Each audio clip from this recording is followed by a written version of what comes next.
인생 문답. 치안 유지 방책. 마쓰시타. 국민이 서로 안심하고 일에 전념할 수 있는 살기 좋은 사회를 만들기 위해서는 먼저 치안을 더욱 좋게 유지하는 것이 중요하다고 생각합니다.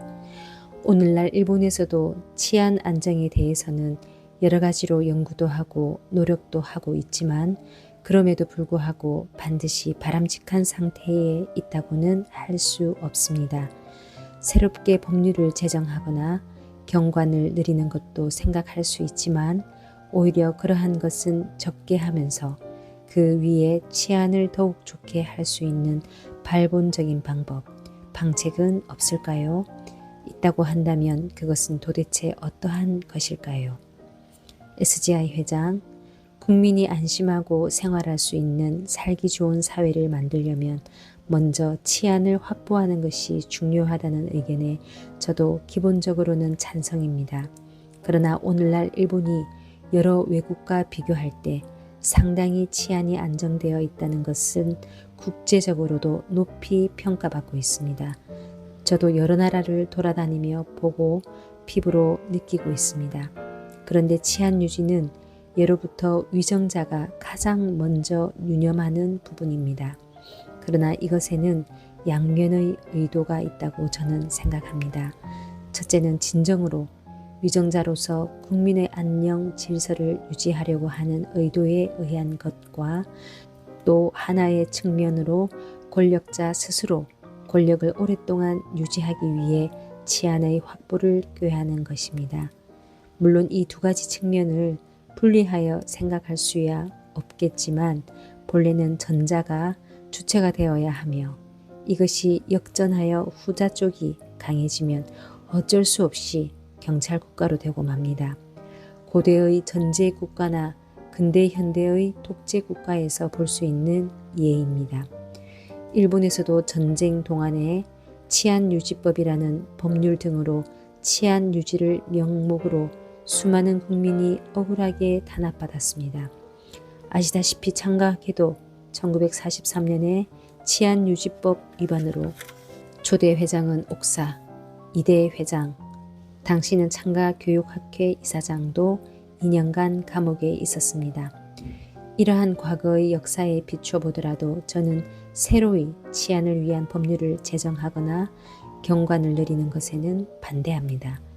질문에서 말씀하신 치안을 위해서 법률이나 경관은 오히려 적게 하고 발본적인 방법, 방책을 생각하자는 말씀에는 찬성합니다. 그럼 치안을 더욱 좋게 유지하기 위한 발본적인 방법, 방책이란 무엇이냐는 질문입니다만 그것은 무엇보다 먼저 인심의 안정을 도모하는 것이라 생각합니다. 즉 위정자는 헛되이 국민의 불안과 동요를 부추기지 않는 것은 물론이고 항상 국민이 안심하고 생활할 수 있는 살기 좋은 사회 건설에 노력해야 합니다. 그것이 결과적으로는 치안이 더욱 좋게 보존되도록 이어지기 때문입니다. 또 의회제 민주주의를 선택한 일본에서는 민의가 올바르게 의회에 반영되도록 최선의 노력을 해야 할 것입니다. 그렇지 않으면 의회 정치에 대한 불신이 깊어져 마침내 원외에서 대중이 행동하는 파도가 일어날 것입니다. 민의가 올바르게 국회에 반영되려면 소수 의견이 무시당하지 않아야 합니다.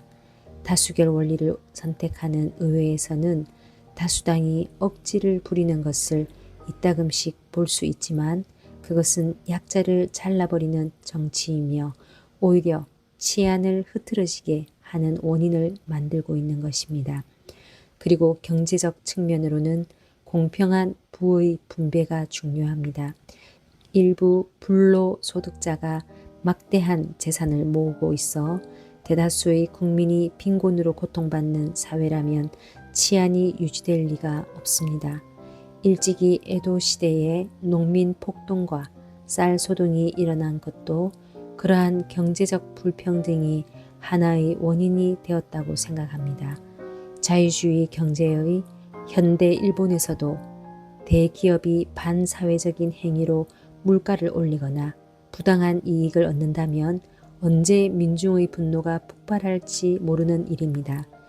이 같은 전제하에서 진정으로 치안을 유지하려면 경찰력을 강화하거나 그를 위해 새로운 법률을 제정한다는 잔재주 정책이 아니라 민중이 진심으로 안심하고 생활할 수 있는 훌륭한 정치를 실시하는 것이 제일입니다.